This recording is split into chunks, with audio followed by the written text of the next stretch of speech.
네, 최경련의 정치본색 시작하겠습니다. 오늘 함께할 세 분 소개해드립니다. 김종대 전 의원, 김준일 시사평론가, 김민아 시사평론가 나오셨습니다. 안녕하세요. 예, 안녕하세요. 예, 뭐 본물 터지듯이 나오고 있습니다.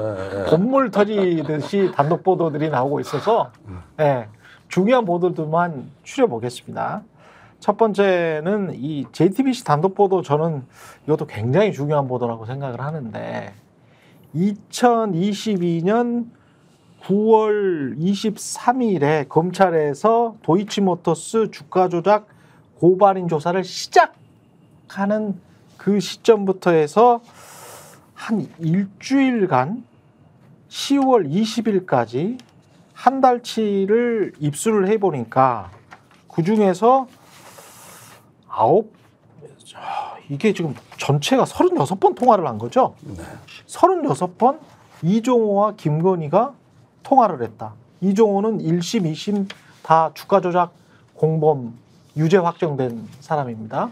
그리고 김기현 변호사가 폭로했던 그 카톡 대화에 3부 처리하고 3부 보고, 그 사람이 이종호인데, 이종호랑 김건희랑, 근데 이종호는 뭐 한참 전에 통화한 기억이 없다라고 거짓말을 했어요.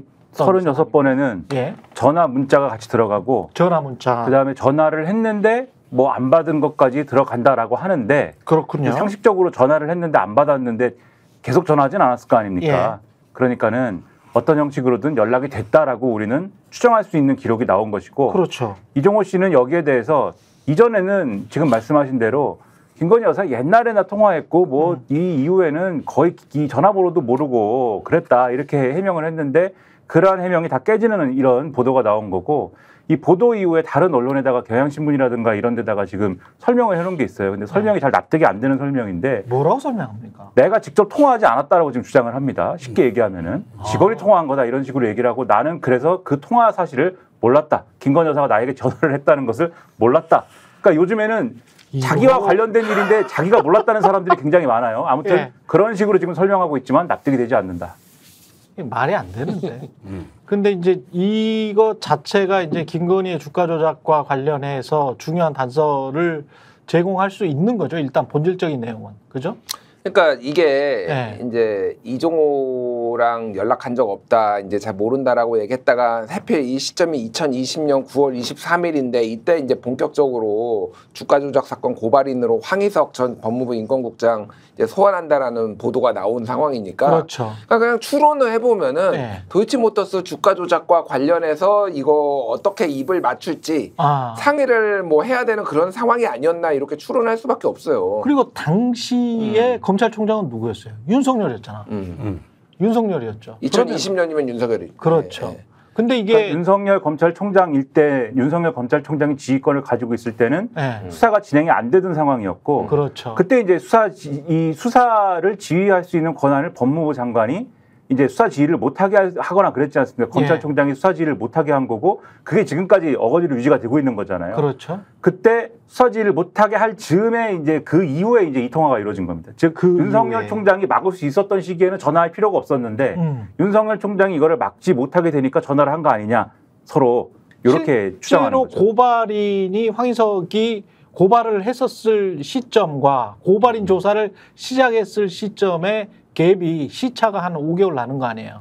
그죠? 그러니까 이제 그동안에는 지금 말씀하신 대로 이종호나 김건희가 다 막아줄 거야, 우리 총장님이, 아마도 추정을 한다면 그런 상황이고, 그 다음에는 이거 진짜 못 막는 거 아니야?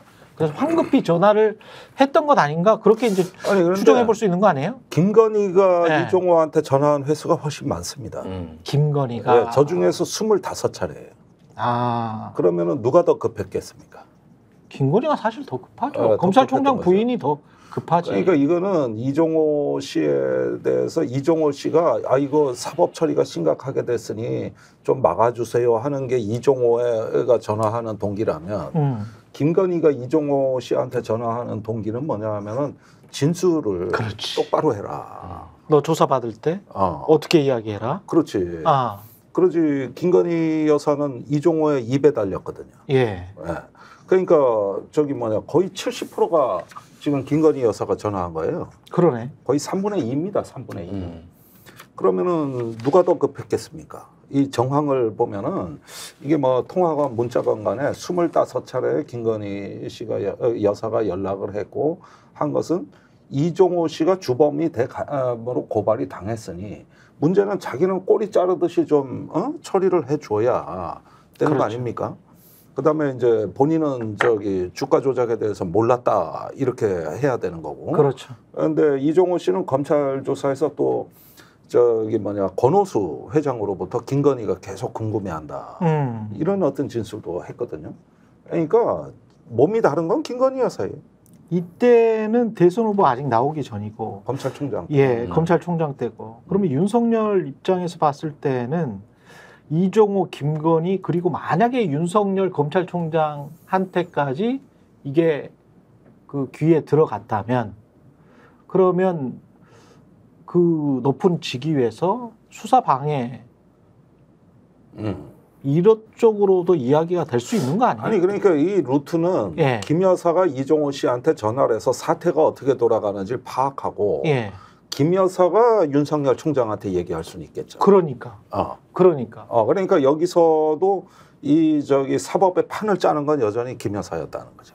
근데 이게 최근 상황과 관련돼서 또 시사하는 부분이 있는 것 같아요. 제가 볼 때는. 예, 왜냐하면 최근 상황이 어쨌든 도이치모터스 주가 조작 사건 2심 판결 나오고 나서 김건희 여사한테 뭐 방조 혐의가 적용이 되는 거냐 아니냐 뭐 이거를 논하고 있지 않습니까? 그렇죠. 근데 김건희 여사 쪽 방어 논리가 어쨌든 방조 혐의가 적용이 되려면은 이거를 인식을 했어야 되는데 이게 주가 조작이라는 상황이라는 것을 인식을 했어야 되는데 우리는 몰랐다 이거잖아요 지금. 예. 결국은 그거잖아요. 근데 원래 공범으로 묶이려면은 인식을 하는 걸 넘어서서 뭔가 이제 구체적인 행위를 통해서 같이 했어야 공범인 것인데 그렇죠. 지금 같이 하지는 않았지만 인식을 했다면 방조 정도는 되는 거야. 지금 이 상황인데 그렇죠. 지금 이게 지금 보도가 됐다라고 하면은 이게 그 당시에 어쨌든 이종호 씨하고 통화를 하려면 할 수 있었던 거 아닙니까? 그리고 실제로 한 거 아닙니까? 이게 뭐 주가 조작이 어떤 단계에서 한 건 아니지만 그렇죠. 이후에 한 거지만 예. 이후에 한 거라 할지라도 이렇게 지금 수사가 진행되니까 이 전화를 했다라고 하는 것은 우리가 물론 수사를 구체적으로 진행해 봐야 뭐 나오는 것이겠지만은 추정할 때에는 당연히 이전 상황에 대한 뭔가를 아니까 전화를 했을 거 아닙니까? 당연하죠. 그렇죠? 예. 그러면 지금 시기에 나오는 여러 가지 얘기하고 묶어보면 이 정황은 적어도 제가 적어도라는 말을 쓰는 겁니다. 예. 적어도 김건희 여사한테 방조 혐의를 적용하는 것에 있어서는 최소한 좀 더 가능성이 네. 높아지는 그런 얘기인 거다 이거는 그렇게 볼 수도 있다는 거죠.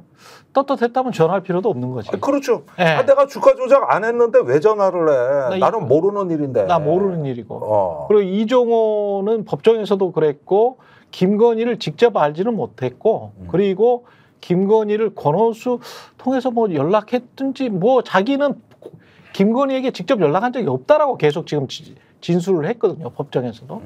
그러니까 그런 것들을 보면 짜 맞췄나? 거짓말을 했나? 뭐 이런 것까지 가능을 하고 그다음에 또 이제 주요 포인트가 이게 어디서 나왔지? 그거 문제예요. 그게 문제예요. 이게 굉장히 커요. 이 법정에서 2년 동안 이거를 쭉 따라다녔던 뭐 시민보 기자랄지 뭐 관련한 사람들의 말을 종합해 보면 제가 이렇게 쭉 팔로우를 쭉 해왔으니까요. 이거는 없었거든요. 법정에서 이게 없었어요. 그러면 검찰이 깐 법원 기록은 아니야. 그러면 검찰이 가지고 있거나 법원이 가지고 있는 기록 중에 하나라는 건데 그러면 검찰 쪽이나 법원 쪽에서 근데 법원 쪽은 상상하기가 힘듭니다. 우리나라 시스템상 그리고 제가 이제까지 취재 경험상 법원 쪽에서 이게 판사 쪽에서 흘러나왔다. 이건 거의 불가능한 거고 검찰 쪽에서 흘러나왔을 가능성이 높거든요. 법정에서도 안 깐 수사 기록이 통화 기록으로 이건 수사 기록이잖아요. 2020년 9월에 통화 기록이 나온 거야. JTBC 단독 보도로. JTBC는 어딘가로부터 지금 취득한 거거든요. 이거는 검찰이 윤석열을 버리고 있는 신호인가? 일단 검찰에서 저번에 서울중앙지검에 김건희 여사 하던 수사팀이 왕창 갈렸지 않습니까? 예. 3명이 뭐 좌천성 승진까지 했던 거 아닙니까? 외국 유학 가고. 그렇죠. 일단은 그 사람들 먼저 한번 살펴볼 필요가 있겠고요. 그다음에 교체기의 그 인수인계 과정에서 수사 자료가 얼마나 넘어가고 얼마나 안 넘어가는가 이런 것들을 아마 이거는 내부 감찰을 하면은 잘하면 드러날 수도 있지 않을까? 내부 감찰을 하면. 예. 예. 그런데 이렇게 JTBC에서 또 까서 이걸 특정 보도한 시점이 중요한데 그렇죠. 2심 판결 끝나고 얼마 지나지 않아서 이 특정 보도가 나왔다는 것도 이것도 의미심장하지 그렇죠. 않습니까? 예. 한창 김건희 여사에 대한 재평가가 이루어진 시점이에요. 거기에 딱 이거 드세요 하고 밥상으로 며느리가 시아버지 밥상 차려줘도 이쁘게 준 거 아니야? 그렇죠. 그러니까 예. 이거는 제가 보기엔 레임덕의 시작이에요. 이제 레임덕의 그렇죠. 시작이라고 봐야 돼요. 원래 레임덕이 본격화될 때 정보가 많이 새는 것부터 시작되니까. 이거 굉장히 큰 수사팀이 정보인데. 지금 재판의 구도에서는 수사팀이 하고 싶은 거는 혐의를 어쨌든 입증하고 싶은 거 아닙니까? 그렇죠. 수사팀은 예. 적어도 어쨌든 공소유지를 하고 있는 수사팀은 검찰 전체 의견이 어떻든지 간에 아직 뭐 심우정 총장 체계에서 쭉 뭐 기강이 잡혔는지 여부는 모르겠습니다만 그렇다고 하면은 그 수사팀과 연관된 어디서 흘러나왔을 가능성도 있다 이렇게 보이고 이게 여러모로 검찰 안팎에 심상치 않은 분위기가 분명히 있는 것 같은 게 그리고 아마도 윤석열 대통령은 이런 상황을 이건 뭔가 또 반란이 일어나고 있다라고 생각하지 않을까 싶은 게 이건 이제부터는 이제 막 이제 좀 넘겨짚고 추론을 하는 것입니다만 예. 오늘 윤석열 대통령 기분이 상당히 안 좋은 것 같아요. 기분이 안 좋겠지. 그렇죠. 국무회의를 네. 시작하자마자 네. 뭐 남 욕부터 합니다. 뭐 임종석 욕했죠. 네, 평생 통일이 평생의 소원이라더니 북한이 그런다고 뭐 손바닥 뒤집듯이 하냐 뭐 갑자기 국무회의를 하다 말고 운동하면 종북주의라고 욕하고 안 하면은 또 안 한다고 욕하고 뭐. 근데 그러니까 그것도 갑자기 남욕을 하기 시작하는데 예.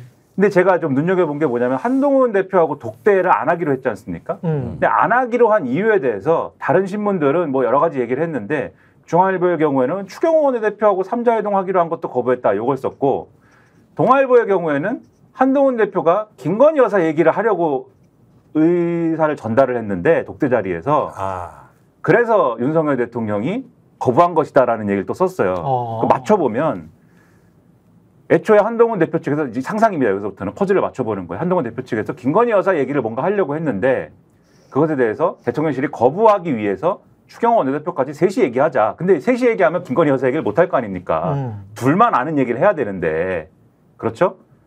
그렇게 거부를 했는데 한동훈 대표가 그러면 셋이 만나는 건 안 합니다. 이렇게 해가지고 깨진 거거든요. 지금. 예. 김건희 여사 얘기를 하려고 했다. 라는 건 그래도 제가 볼 때는 어느 정도 신빙성이 있을 수 있다. 근데 김건희 여사 얘기를 한동훈 대표가 뭘 하려고 했을까? 최근에 앞서 말씀하신 이제 뒤에도 한참 얘기하겠지만 공천 개입 얘기도 있고 여러 가지 얘기가 있지만 제가 볼 때는 이런 얘기도 있을 거다. 사법 처리 어떻게 하겠느냐에 대한 방향이나 이런 얘기도 검찰 출신 아닙니까? 다. 그렇죠. 그리고 윤석열 대통령이 계속 의심하는 게 뭐예요? 지금 검찰 조직이 이원석 총장 시절에 한동훈한테 줄 서는 거 아니야? 계속 의심했던 거지 않습니까? 이런 흐름이 있는데 이런 보도가 나오고 한동훈 대표는 와서 김건희 여사 얘기를 한다고 하고 이게 다 뭐냐? 일종의 반란 분위기 아니냐? 지금 이런 분위기가 있을 것이기 때문에 이게 윤석열 대통령의 의심이 100%는 아니더라도 아까 말씀하신 것처럼 한 50% 이렇게 맞아 들어가는 검찰 조직의 요 김건희 여사 처분을 둘러싼 이상한 분위기가 있는 것은 아마도 어느 정도는 가닥이 잡혀가고 있는 게 아닐까. 한 사흘 전인데 예. 그 조선일보에 아주 의미 있는 칼럼이 실렸어요. 박정훈 칼럼이라고. 토요일 날. 거기에 쪽팔리는. 그 윤석열은 보수인가. 예. 이러면서 김건희 여사 문제를 다루는데 김건희 여사를 이렇게 다루면서 지지자들이 쪽팔려 한다. 이렇게 얘기를 했는데 이런 칼럼들은 검찰에 영향을 주죠. 그러니까 그렇죠. 일단은 그쪽에 어떤 뜻있는 검사가 보기에는 우리가 이런 평가받는 대통령한테 왜 벌벌기 해야 되느냐. 이런 생각은 할 수 있게 하는 이런 감정선을 건드리는 이런 게 툭툭 쏟아져 나왔어요. 예. 그리고 그게 추상머리 밥상의 민심이에요. 그렇죠. 그렇게 보니까 이제는 더 못 참겠다 하는 사람도 생겨날 수 있는 거죠. 그렇죠. 그러니까 윤이나 한에게 줄을 선다는 차원이 아니고 검찰 조직의 보존을 위해서라도 뭔가를 조금 하지 않으면 너무 이거는 나중에는 어떻게 회복이 불가능하다. 뭐 이런 지금 위기 의식이 분명히 있을 거예요. 네, 그러니까 네. 이 역사를 보면은 네. 부패한 권력은 결국 내부에서 무너지기 시작해요. 균열이 내부에서 가기 시작하고 뭐 말씀하셨다시피 이제 레임덕 얘기도 나오는데 검찰 얘기를 저도 이래저래 들어보면은 지금 검찰도 부글부글 그리고 국힘도 부글부글 뭐 이런 상황이에요. 근데 거기에 핵심에는 여사가 있어요. 그러니까 다른 거보다도.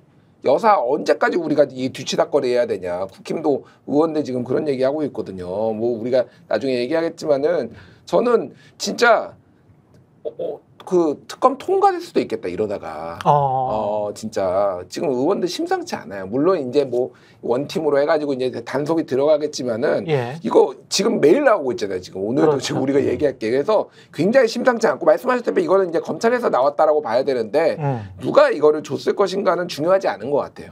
예, 뭐 지금 뭐 그걸 어떻게 좀 그렇죠. 찾아낼 수는 없지. 찾아낼 수도 없어요. 예. 이거는 그러니까 수사기록 본 검사들 꽤 많아. 그러니까 결국은 이거는 김건희 특검으로 갈 수밖에 없다. 뭐 왜냐면 검찰이 이거 기소하겠습니까? 그렇죠. 제대로 기소 못할 거라고 보고 예. 결국은 뭐가 됐든 특검으로 갈 수밖에 없는 흐름으로 가는 것 같아요. 그렇게 됐으면 좋겠는데 굉장히 포괄적인 특검이 될 것 같습니다. 지금 공천개입과 관련해서는 계속 또 이야기가 나오고 있고 어제 서울의 소리랑 함께 방송을 했었는데요. 그 관련해서 그 김대남 전 비서관 이름이 나와버렸기 때문에 왜냐면 보도하기 전에는 사실은 보도 자료를 안 냈었는데 그 보도 직전에 그 기자들에게 이제 보도자를 돌려서 본인이 커밍아웃을 했어요. 그래서 말도 안 되는 또 변명을 하고 그랬기 때문에 이름이 지금 나와버린 상황이라서 김대남 전 그러니까 시민사회 소통 쪽에 있는 비서관 직무대리까지 했었던 사람이죠. 낮은 자리가 아닙니다. 그렇죠. 예, 네. 직제상으로도 대통령실에 그래도 상위 네. 그룹에 속하는 사람이고 또 맡은 일 자체가 그렇죠. 이게 상당히 그 시민사회 쪽의 어떤 소통 통로라 그러면은 이 사람이 이제 그 주로 극우 유튜버들 그 초청해가지고 그러니까요. 예, 사진도 찍고 대통령실 구경도 시키고. 대통령이 제일 좋아하는 거 아닙니까? 그렇죠. 예, 그러는 걸 봤을 때는 어쩌면은 대통령의 심기와 멘탈을 관리하는데 아주 중요한 부서라고 할 수가 있고, 예. 그 다음에 이제 우호 세력을 만드는 그렇죠. 나라의 그 연결고리도 되는 거고, 또 인정도 받았다고, 그렇죠. 일 잘한다고. 그래서 이 돌쇠같이 예. 뭘 시키면 빨리빨리 하고 예. 바로바로 결과를 피드백해주는 스타일이고. 인정받은 그 과정도 웃기잖아요. 그러니까 이명수 너가 나를 때리면 공격하면 공격할수록 내가 이쪽에서 인정을 받아. 이거는 야, 이 사람들의 멘탈리티, 이 사고방식이 그러니까 인정을 해줬다는 그 사람들의 사고방식이 MBC가 공격을 하고 뭐 이른바 진보 언론이 공격을 하면 너는 잘하고 있는 거야. 그렇지. 이 어떻게 이런 아니, 그 그러니까 유치한 생각을 하고 계속 유치한 게 아니라 이게 전형적인 간신의 멘탈이라고. 그게 간신의 멘탈이에요? 전형적인 간신의 멘탈이죠. 그렇게 해서 권력자의 선호를 기가 막히게 경로를 딱 보고 선제적이고 적극적으로 성과를 내는 이게 간신의 정확한 그 경로라고 할 수가 있고요. 그런데 사실은 본인은 이념이 없어요. 그런 것 같아요. 본인은 이념이 없어요. 나는 우파처럼 비춰줘야 공천받기도 좋고 내 밥줄이 튼튼해지는 거야. 그렇지, 우파처럼. 그러니까 우파 수박이요. 이 사람은 우수박이야, 우수박. 우파 수박이라고. 마음속은 극우파가 아니야. 마음속은 극우파가 아닌데 근데 그냥 그렇게 비춰주는 게 좋은 거야. 그래서 장진수 기자 얘기는 그 이명수하고 대화 중에 대통령이 너무 이념으로 가서 탈이다. 맨날 이념 얘기하고 무슨 뭐 자유 얘기하고 먹고 사는 게 제일 중요하지 뭔 그죠. 이념이냐 이런 얘기를 많이 했다는 거예요. 그런 걸 봤을 때는 전형적인 수박이자 간신 이렇게 볼 수 있겠습니다.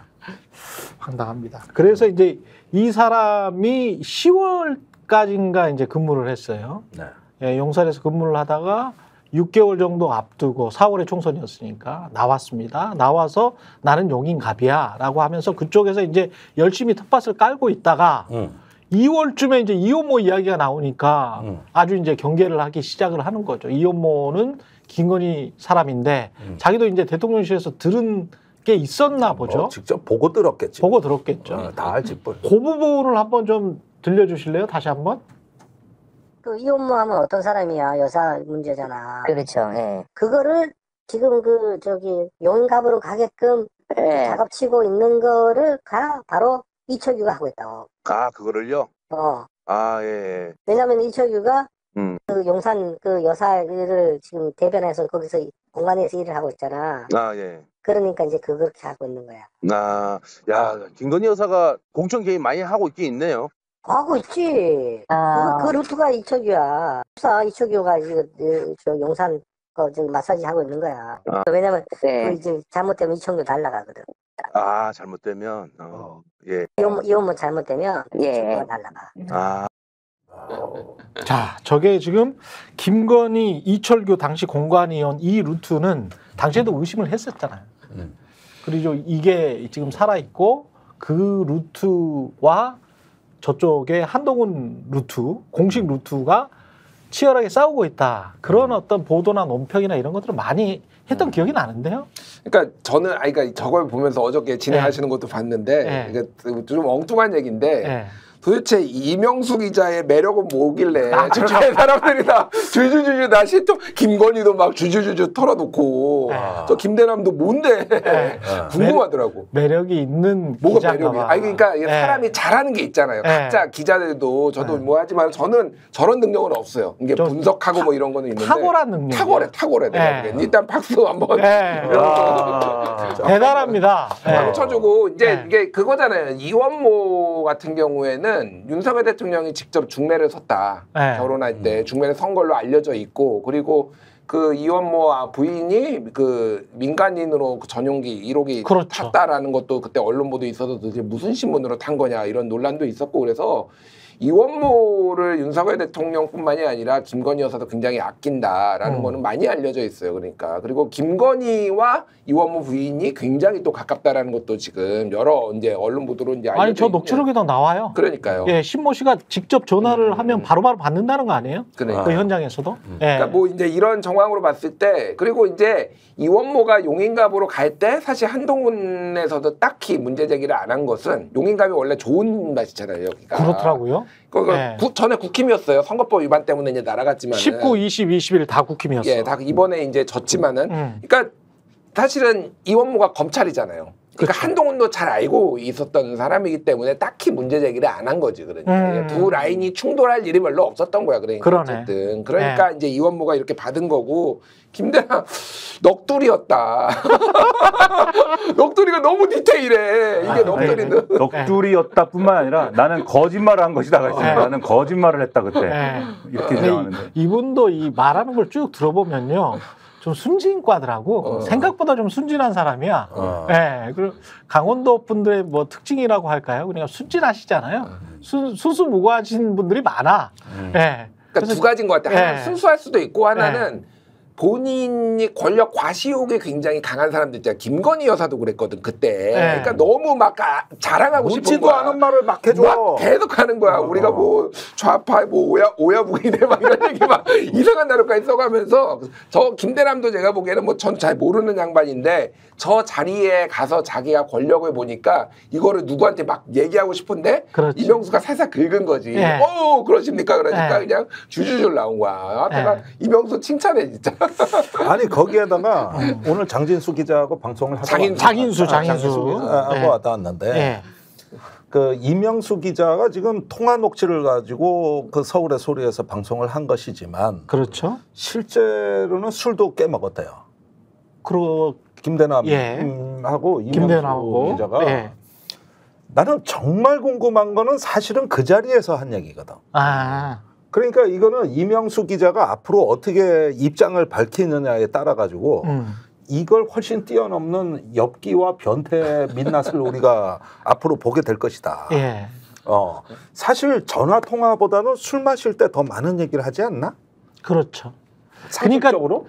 제가 듣기로도 네. 그 김대남의 진술만으로만 만약에 취재를 다른 방중 취재를 하지 않고 김대남의 진술만으로만 다 덮어서 아 이런 거 저런 거 또 있어요라고 쭉쭉쭉쭉 보도를 했다면 아마 이것보다 훨씬 더 쇼킹한 이야기들이 훨씬 더 많습니다. 훨씬 더 많을 거예요. 훨씬 더 많습니다. 그러니까 야 이거 진짜 용산은 정말 강아지판이구만.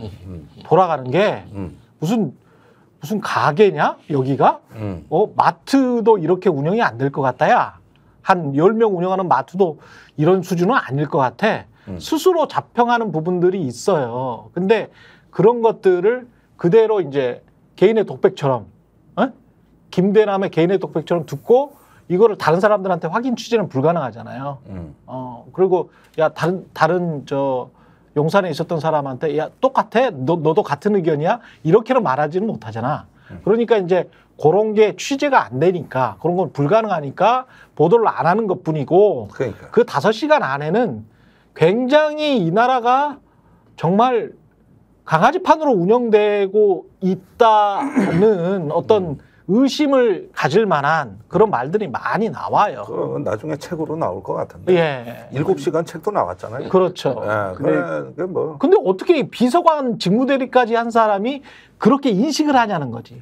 모든 거는 김건희로 통하고 나는 공천하려면 윤석열이 아니고 김건희한테 해야 줄 서야 되고 뭐 어떻게 그렇게 생각을 하냐는 거지. 실제 그러니까 그렇죠. 그러니까 이분이 네.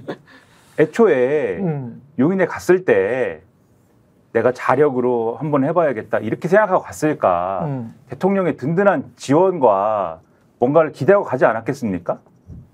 뭔가? 그런 내가 여기 그래도 용산에 있었는데 그리고 이분이 용산에만 갑자기 이제 용산에서 뭐 갑자기 나타난 분이 아니고 윤석열 대통령 선거운동을 한 거잖아요. 대선 때. 그렇죠. 무슨 선거본부에 어디에 조직국장인가 뭔가를 했어요. 또 이분이. 그래서 전국에 무슨 단체를 쭉 뭐 하는 뭐 실무적인 역할을 하고 뭐 그런 걸 했단 말이에요.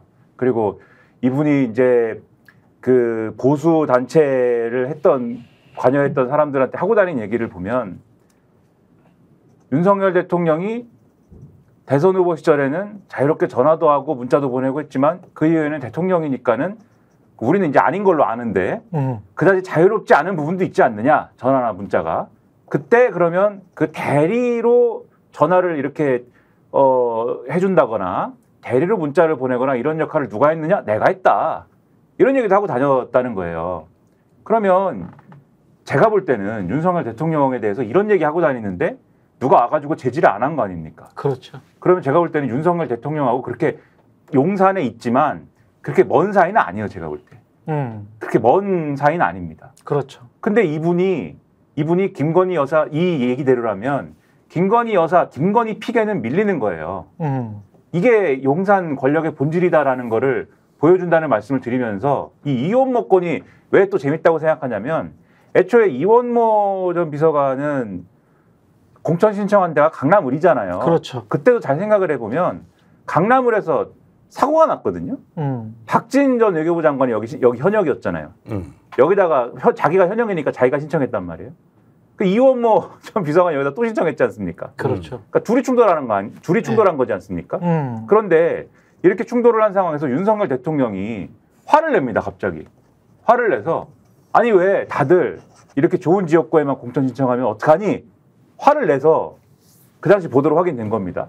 화를 내서 이게 박진 장관한테 하는 얘기냐 이원모 전 비서관한테 하는 얘기냐. 왜냐하면 그때는 김건희 여사가 뭘 꽂았다라는 얘기는 그때는 안 했을 때니까 박진 전 장관도 어쨌든 윤석열 대통령하고 윤석열 대통령이 이 선택을 해가지고 외교부 장관을 한 사람이고 이원모 전 비서관도 용산에 있었는데 어쨌든 용산에서 비서관 한 사람이고 윤석열 대통령과 가까운 사람이면 둘 다 윤석열 사람일 텐데 그때 시각으로는 두 사람이 거기서 충돌을 했는데 왜 여기 강남에다 신청하고 그래? 화를 내는데 누구한테 화를 내는 걸까? 누가 비키는 걸까? 이렇게 굉장히 관심 많이 가졌거든요. 그렇죠. 둘 다 사라졌어요. 한 명은 종로로 갔나 그렇고 한 명은 이제 용인으로 갔나 그런 거잖아요. 근데 그때 그 교통 정리를 어떻게 한 거냐를 지금 생각해 보면은 결국은 그때 윤석열 대통령하고 윤석열 대통령 믿고 현역이 자기 지역구에 신청한 사람이 이원모가 신청해서 이게 조정을 못하는 상황이 되니까 그러니까 윤석열 대통령 믿고 신청한 사람하고 김건희 여사가 뒤에 있는 사람하고 같이 신청을 해서 조정이 안 되는 상황이 되니까 둘 다 날아갔다는 얘기가 되는 거거든요. 근데 이게 이해가 되십니까? 윤석열 대통령 믿고 신청한 사람이 우리가 기존의 보수 정당에 논리되려면 돼야죠, 무조건. 네. 이 사람이 날아간 거예요, 지금. 그리고 물론 문제지만, 물론 문제고 그리고 법적으로도 문제지만. 그러니까 이 정치적으로 봤을 때 이 사람이 날아간 거고. 그래서 이게 모양새가 이상하니까는 옮기는 사람이 용인으로 옮겨서 그렇죠. 거기서 대통령 백 믿고 뭘 하려던 사람이 지금 또 날아간 겁니다, 이게. 그렇죠. 그러면 용산에서 제일 힘센 사람이 누구냐가 여기서 나오는 거다. 제가 이렇게 보는 거예요, 지금. 그리고 행태가 저는 멘탈리티와 행태 그다음에 제일 마지막으로 지금 이거는 이미 이제 장인숙 기자가 이미 말을 해버렸으니까 자유롭게 말을 할 수 있는데 마지막으로 하려고 하는 게 이제 고발사주잖아요. 네. 고발사주거든요. 근데 이게 고발사주가 결국은 저는 어떤 그 말을 들었을 때 이제 어떤 것과 연결이 되냐면 KBS, MBC 탄압 그리고 반국가 세력 댓글과 연결이 돼요. 그러니까 한동훈, 김건희의 댓글 공작팀이 있나? 댓글팀이 있나? 그런 이슈가 한 1개월, 2개월 전에 잠시 불거졌었잖아요. 근데 이 친구가 지금 했던 것들 보면 극우 유튜브 초청해가지고 청와대에서 사진 찍기 놀이하고 그리고 극우 유튜버들은 지금 대통령이나 김건희 여사가 자주 듣는다라고 하고 그리고 그들이 말했던 것 위주로 세상이 돌아가고 언론인들이 많이 쫓겨나고 막 KBS 같은 경우는 완전히 망가져버리고 TBS는 회사가 없어질 상황인 거잖아요. 근데 이 뒤에 그러니까 대통령 부부 뒤에 어떤 이데올로기를 전달해주는 팀이 한낱 한국 사회에서는 아마 이데올로기적으로는 이념적으로는 1%의 지지를 받기도 힘든 극우 유튜버 생얼로 마장에 나온다면 극우 유튜버들이란 말이야. 그리고 그거를 관리 또는 협조 관계를 유지하는 시민사회 소통이었던 거죠. 이 사람은. 그러면 이게 연결되는 고리들 그리고 이 사람이 그 이후에 했던 행태가 댓글 공작이랑 좀 비슷해. 요 말 있잖아요. 그 딜치기 전에 하려고 했던 것. 그러니까 이철규에게 보내려고 했던 문자. 그거 한번 들려주실래요? 이게 그 확정되면 그다음 바꾸기가 어렵잖아. 그렇죠, 그렇죠. 그러니까 이걸 어떻게 좀 근데 니네가 좀 더 좀 공중파나 이런 데서 뭐 좀 이쪽에서 확 눈에 들어오게 불안을 느낄 정도로 뭐가 가야 되는데 아니 그러면 이철규 해가지고 예, 문자로 확 해가지고 예, 뭐 여사 뭐 저거 얘기하면서 예. 용인갑으로 뭐 그 하는 게 여사 저거 뭐 그래서 그 사천 그 뭐 저거 하면서 쓱쓱 건드려봐. 그렇게 해가지고 이 새끼 같은 용인으로 못 오게 해야 돼. 그러니까 이거를 네, 그 문자로 해. 예, 살짝 겁을 줘. 예. 이게 겁을 주라는 거잖아요. 네. 그러니까 이 어떤 식으로 이 사람들이 정치를 하고 있나. 그렇지. 굉장히 그러니까 더러운 정치. 저거는 모략에 해당되는 거거든요. 예. 우리가 중상 모략하는데 저건 중상보다는 모략 쪽에 가깝다고. 아니, 실체는 있으니까. 모략 그렇게 하는데 저거를 이명수 기자뿐만 아니라 극우 유튜버한테 주문했을 수도 있는 거고. 그렇죠. 또 뭔가 해가지고 이 국민의힘의 이 의사결정 구조를 흔들어 놔야 된다. 깨버려야 된다. 이런 식의 어떤 거. 근데 저 사람은 그런 게 아니잖아요. 김용선도 공관위원 찾아가가지고 JTBC 보도에 따르면 그랬다는 거 아니에요? 아이 거기도 그랬고. 예. 거기는 또 거래도 했잖아요. 정보를 갖고 와서. 그렇지. 압박을 하고. 그러니까 국민의힘에는 압박을 하고 안 되니까 또 개혁신당에 가서 딜을 하려고 하고. 그렇지.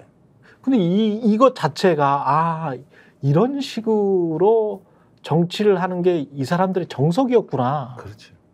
이걸 느끼게 됐어요. 그러면 아니 그건 네. 굉장히 저로서는 이게 참 우려되는 바가 있는데. 그렇죠. 이게 국가가 이러면 안 된다고. 이게 뭐냐 하면은 네. 저도 청와대 근무를 하고 20년이 다 지났는데 지금도 20대 그 청와대 동료들하고 만나거든요. 음. 그 연대 의식이나 동지 의식은 지금도 안 깨져요. 그리고 우리가 이렇게 만나는 그런 사람들 중에서 대통령이나 영부인을 욕하는 사람을 내가 본 적이 없어. 다 그 시절을 그리워하고 자부심을 갖고 있고 그 정권에 대한 책임감을 느껴요. 그러니까 국가에 혼신했다라고 생각하는 거잖아요. 네. 근데 저런 거는 뭐냐면은 그런 과거의 청와대의 어떤 정서와 문화를 감안했을 때는 있을 수 없는 일이에요. 그죠. 우선 다른 직장보다도 대통령실은 특별한 직장이에요. 그렇지. 그런데 저런 식의 어떤 시정잡배 같은 얘기를 하고 다닌다 이러면서 뭐 한다 그러면은 대부분 저렇게 가기 전에 대부분 대통령실에서 정리가 됩니다. 이번 총선에 나갈 걸러지죠. 사람들 몇 명이냐, 그다음에 거기서 서로 또 부딪히는 놈들이 있냐, 당하고는 협의가 잘 되냐 해서 싹 정돈을 다 해줘요. 정돈을. 근데 여기서도 김 여사가 그걸 했다 그러지만은 사실은 속으로는 흑심이 들어있기 때문에 그렇죠. 이때 내 눈앞에 이익이 있으면 정권이고 뭐가 없다고 이 사람들은. 오로지 자기 이해관계로 뭉친 공동체야. 이 맞아요. 정권 자체가. 그러니까 정확한 얘기를 하셨는데 이제 가치 공동체나 이념 공동체가 아닌 거예요. 여기는. 그러니까 그런 공동체라고 보기도 힘들어요. 어쨌든 예. 근데 이 결사 뭐 이 정도로 보는 게 맞을 것 같습니다. 근데 그러니까 이런 게 있어. 어쨌든 뭐 이제 정치권의 관행을 인정해주면은 내가 이번에 공천을 못 받거나 좋은 자리를 못 받아도 여기에서 우리가 같은 어떤 정치적 지향점이 있고 그러면은 나중에 중용될 수도 있고 뭐 그렇죠. 이런 것들에 대한 약간의 어떤 신뢰 같은 게 있죠. 물론 그렇죠. 그게 깨지기도 하고 뭐 그래서 불만도 나오기도 하지만 섭섭하기도 할 수 있고. 근데 여기는 지금 못 먹으면은 지금 못 먹으면은 절대 기회가 없으리라는 걸 그렇죠. 아는 거야. 이거는 완전 네. 이전 투구예요. 그러니까 이 사람들 아까 말씀하셨지만은 정말로 다 극우냐? 극우도 아니야. 그러니까 극우도 어쨌든 아닌 것 같아. 아무나 데려와가지고 내가 네. 극우 코스프레도 하고 어쨌든 내가 따먹을 것만 이번에 하면 되는 거예요. 근데 여기에서 이게 그렇다고 김 여사 뭐 정무감각 좋다라고 얘기하지만은 엉망진창인 게 지금 보이잖아요. 그러니까 그렇죠. 다 충돌하는 거야 이게. 그러니까 교통정리도 안 되고 그러니까 서로 다 폭로하겠다라고 하고 거기서 공작하고 있고 개판이다 진짜. 아사리판이다. 그게 진짜. 개판이 맞는 게 실제 개 영상 쇼츠를 보면 예. 이제 개 2마리가 있어. 예. 그런데 여기 밥그릇 2개를 놓고 예. 신호를 주면 이제 쫓아와서 먹는데 이게 개판인 경우가 어떻게 돌아가는 걸 보니까 예. 와서 집 밥그릇에 집 밥을 먹으면 돼. 예. 그럼 뭐 평화로워 아무 일 그렇죠, 없고. 그렇죠. 그런데 지 밥그릇을 먹기 전에 옆에 밥그릇을 먼저 엎어놓더라고.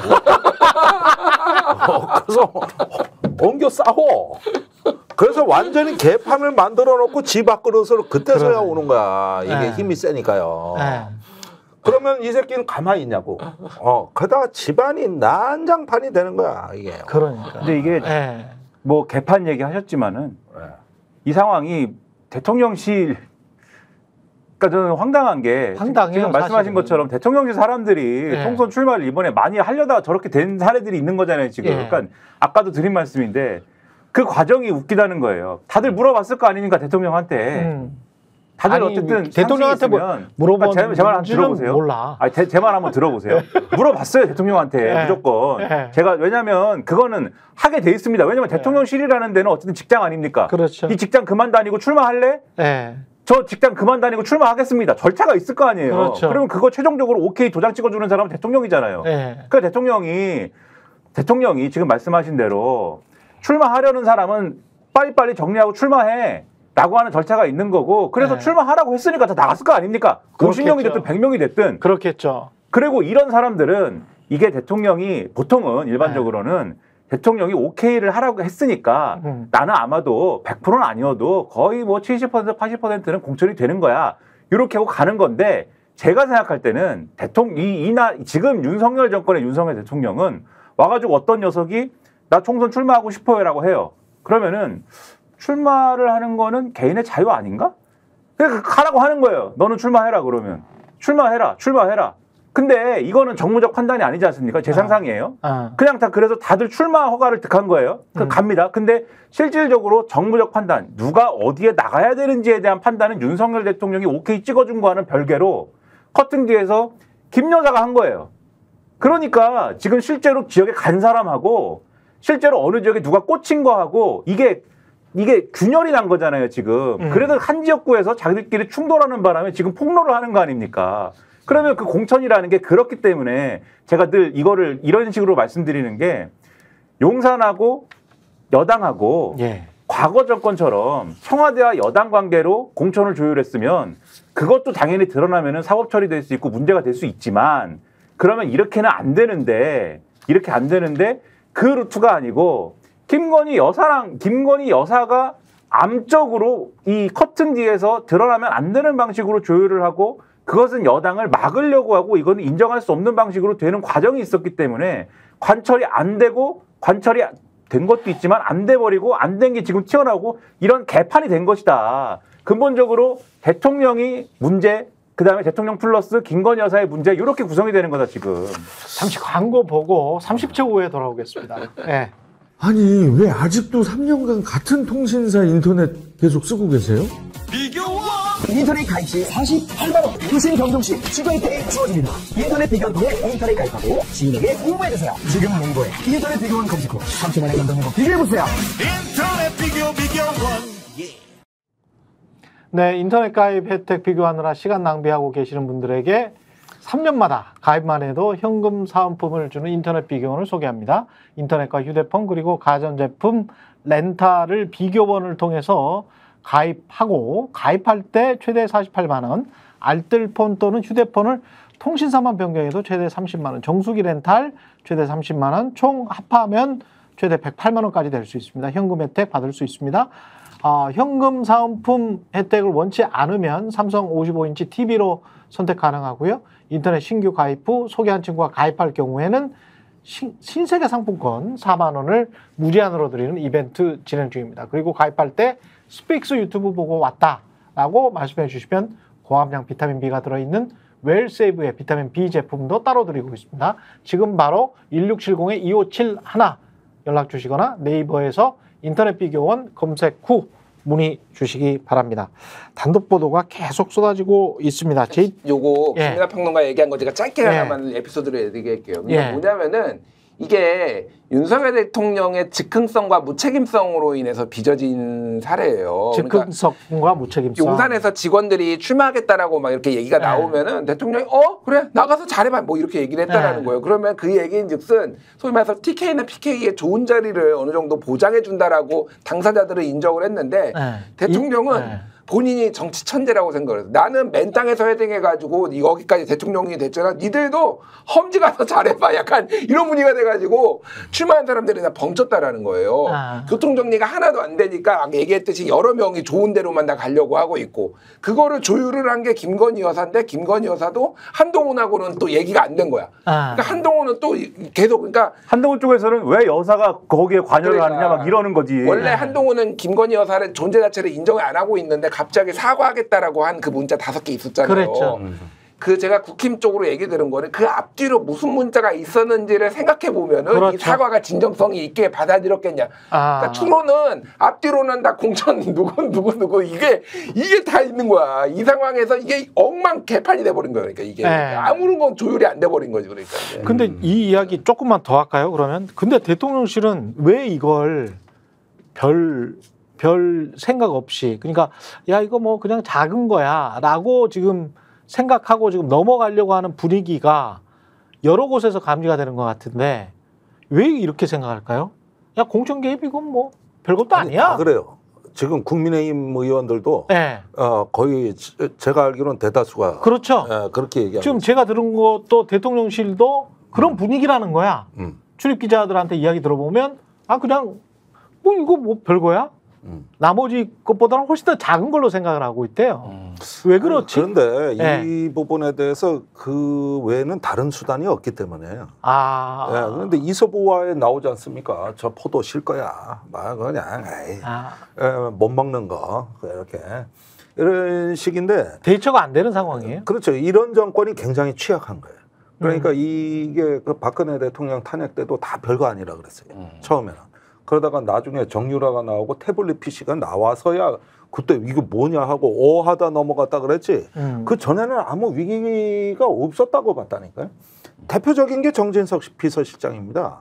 그때 새누리당 원내대표 하면서 제가 직접 많이 들었거든. 정재석 그 같이 국방위 하면서 예. 나 야당의 공세야 뭐 하는데 진짜 그래 생각하더라고. 진짜로 그때는. 진짜로 그래 생각하다가 태블릿 PC 때 처음 위기감을 느꼈는 거거든요. 그게. 그러니까 이게 일종의 어떤 자기 기만이에요.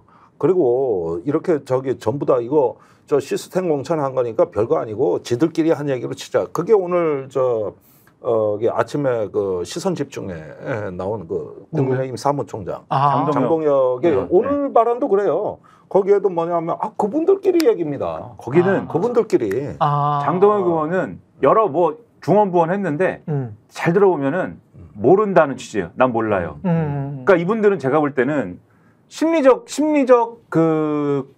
거리두기를 하고 있습니다.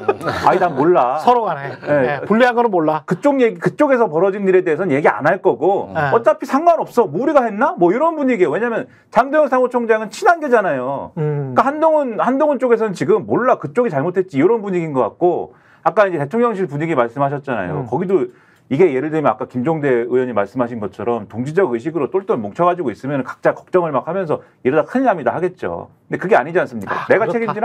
책임지나? 그렇다. 리더가 걱정을 하면 그 걱정하는 분위기에 또 이게 또 나름대로 이제 기대에 부응해야 되기 때문에 열심히 할 겁니다. 근데 리더가 별거 아니라고 생각하면 대통령실이 뭐 누가 책임집니까? 책임질 이유가 없잖아요. 그러네. 그러니까 다들 뜨뜻미지근한 거예요. 나 안 잘리면 되는 거네. 그렇죠. 리더는 지금 윤석열 대통령은 정치는 제가 생각할 때는 정치란 건 원래 이렇다고 생각할 가능성이 큽니다. 왜냐하면 지난번에 선거라는 거는 패밀리 비즈니스라고 하지 않습니까? 뭐 이렇게 얘기했잖아요. 선거할 때.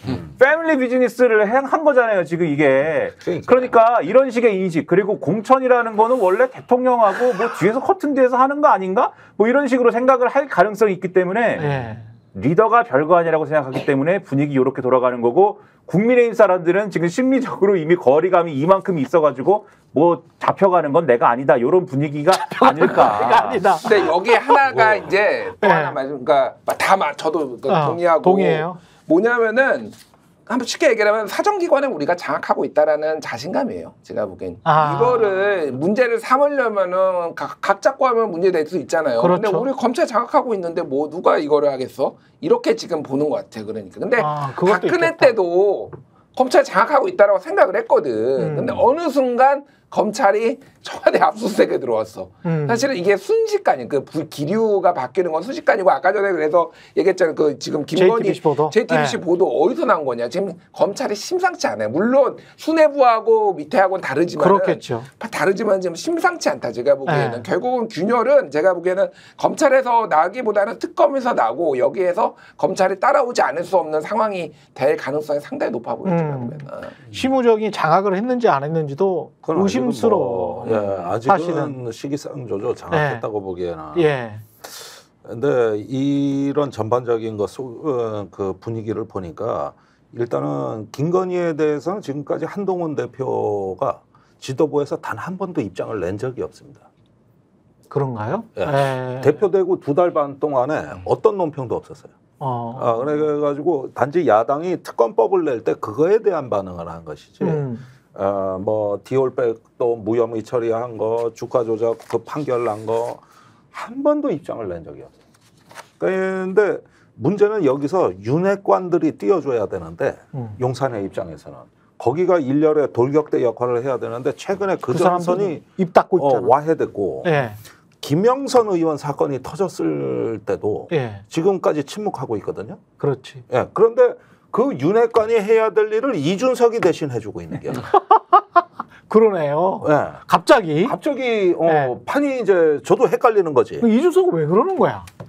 그건 이제 다른 사연에 다른 이유가 있는 거고. 묶여있기 부분이 있기 때문에. 그러니까 제가 요거는 제가 취재한 것과 그동안의 정보를 다 해서 이제 재해석, 재구성 뭐 이렇게 보면 될 거예요. 명태균은 원래 옛날 90년대 그쪽에서 핸드폰 팔던 사람이에요. 창원 거창 쪽에서. 그렇게 시작했다가 그다음에 텔레마케팅을 합니다.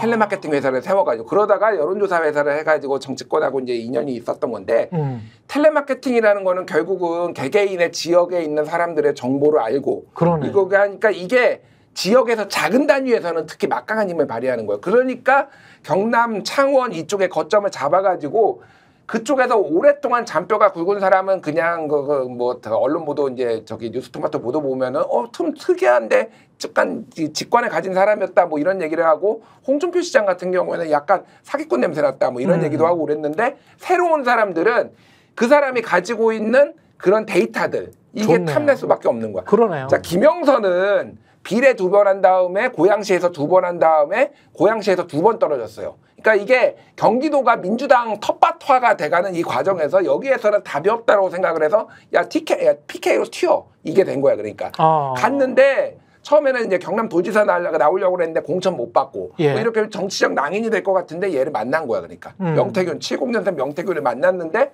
뭐가 있어 보이는 거야. 그러니까 미래한국연구소라는 거를 세웠는데 대표이사가 저 김영선이었어요. 미래한국연구소가 뭐였냐면은 여기에서 여론조사 의뢰해가지고 계속 여론조사 돌려가지고 했던 거예요. 피해 나래 그때 윤석열 어제 아주경제 보도 보면은 윤석열 대선 그것도 여기 미래한국연구소에서 돌렸다라는 거 아니에요. 의뢰해가지고 그래서 피해 날이나 뭐 여러 언론 여론조사가 했단 말이에요. 그러니까 그게 근데 그 아주경제 보도를 보면은 유독 윤석열께 잘 나왔다라는 거예요. 지지율이. 그래서 맞아요. 조작이라는 얘기는 거기다 안 써놨지만은 그래서 심지어는 머니투데이가 같이 하다가 끊어버립니다. 이거 이상하다고 생각해가지고 끊어버렸다라는 내용까지 나와요. 그러니까 이런 것들이 있었고 김건희 쪽 윤석열하고 만난 거는 검찰총장 그만두고 2달 뒤엔가 만났다라고 저는 얘기를 들었어요.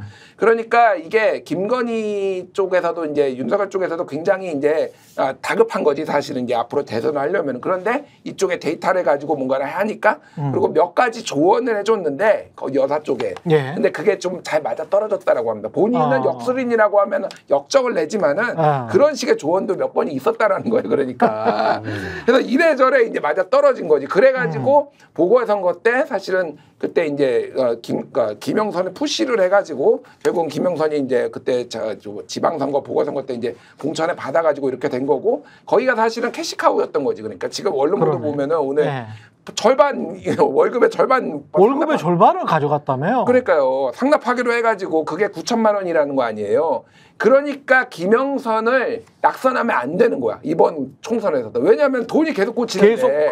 그러니까 국힘에 가가지고 이거 공천 이거 개입한 거 폭로하겠다라고 협박도 하고 개혁신당 끌고 가가지고 딜도 하고 민주당하고도 심지어 장윤성 기자 얘기하면은 민주당하고도 중진들 찔러봤다는 거 아니에요. 김건희 이거 폭로할 테니까 이거 하겠다라고.